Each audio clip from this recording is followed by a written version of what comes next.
Ministria e Punëve të Brendshme ka vazhduar me testimet e kamerave të sigurisë në prag të hyrjes në fuqi nga një shkurti të sistemit Safe City.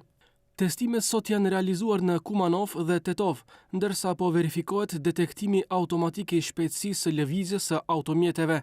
Ministri i Brendshëm Pançe Toshkovski njoftoi se kamerat janë të sakta për shpejtësinë e lëvizjes së automjeteve, ndërsa maksimumi që mund të dallojë nga shpejtësia reale e veturës është vetëm 1 km/h.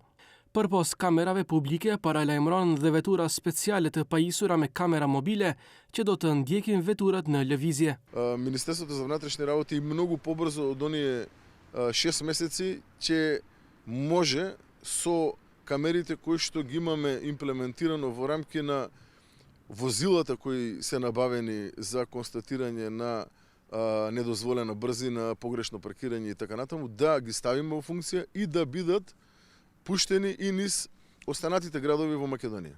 Во наредните месец-два ќе можеме да очекуваме возила кои што ќе бидат на терен низ цела Македонија. Duke komentuar akuzat e opozitës se projekti është diskriminues dhe është vendosur në vendbanime kryesisht shqiptare, Toshkovski thot se kamerat nuk njohin përkatësinë etnike të shoferëve. Камерата не препознава ни македонец, ни албанец, ни маж ни жена, не препознава, мислам, препознава и така како маж и жена заради тоа што се запишува фотографијата, но не препознава етникум, не препознава роднина, не препознава близок. Едноставно секој оној кој што ќе го стори сообраќајниот прекршок во рамки на утврдени процедури ќе треба да сноси одговорност за истиот. Nga Ministria e Punëve të Brendshme theksojnë se përdorimi i sistemit tashmë ka treguar efekte pozitive në drejtim të rritjes së disiplinës në trafik dhe reduktimit të rreziqeve në rrugë.